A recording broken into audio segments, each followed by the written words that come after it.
Hello, ladies and gentlemen, and welcome to Military Mayday. We're pointing out a few pieces on the chessboard. Got a couple stories for you we're going to go through.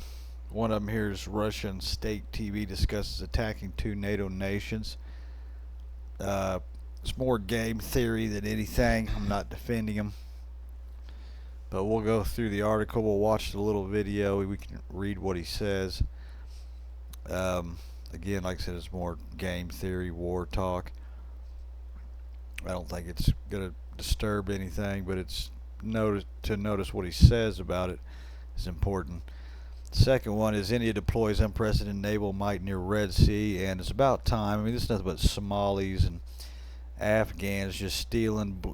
It's going to make our life hell by shutting down all that. So I'm glad they're doing it. We'll read through this little article. Before we get started, though, smash the like button, subscribe to the channel, help me out a little bit. Other people might want to see this stuff. A guest on Russian state TV has proposed attacking two members of the NATO military alliance. In a discussion on TV channel Russia 1, Vitaly Tretyakov, a journalist and dean at Lomonosov University, discussed launching attacks on both France and Italy. Footage of the discussion was shared on X, formerly Twitter, by Anton Grishko and advisors to Ukraine's Minister of Internal Affairs. Attention, France, Italy, Russia propagandist wants to save you, he wrote in a caption, complying in the video. And here's the video. If we have to attack someone for salvation, Russia prop want to save you, but attacks by salvation.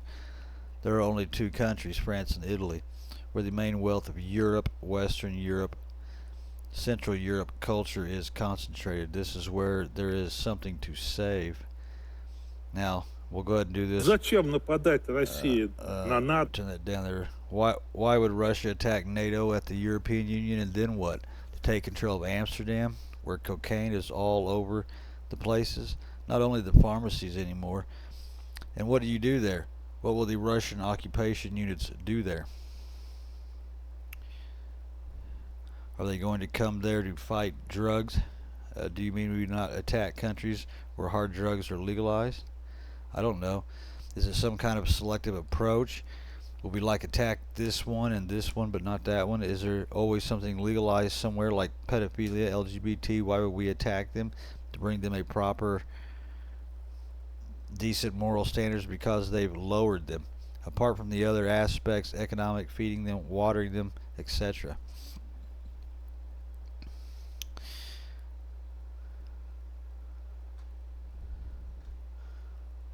So if we attack someone for salvation, there are only two countries, France and Italy, where the main wealth of Europe is.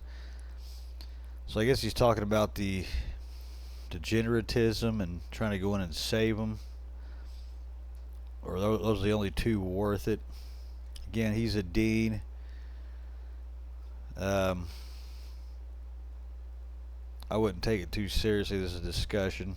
They're blowing this up. But you never know. He might have some inside say. India deploys unprecedented naval might near Red Sea.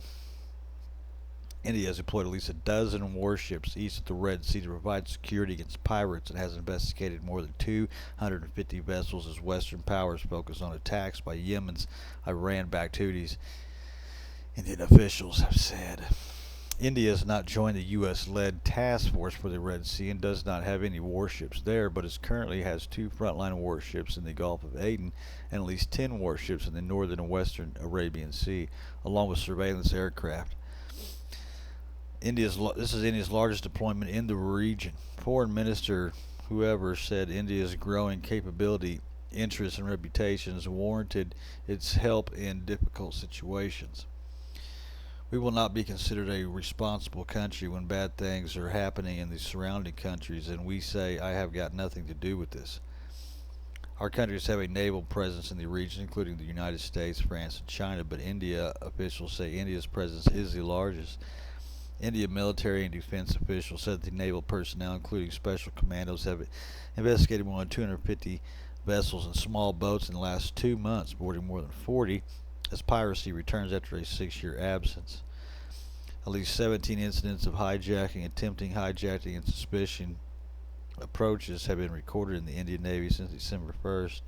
Yemen's Houthis have since November attacked ships in the Red Sea, part of the route that accounts for 12% of the world's shipping traffic, in what they say is an effort to support Palestinians in a war with Israel.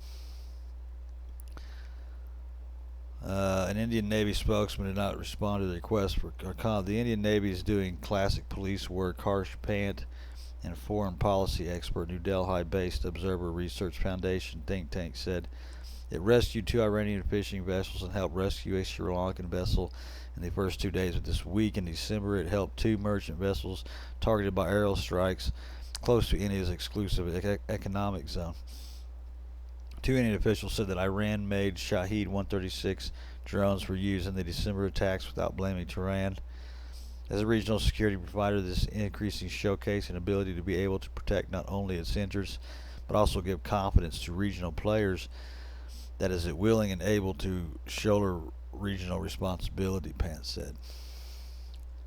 So that's good, and that's what we need. We need,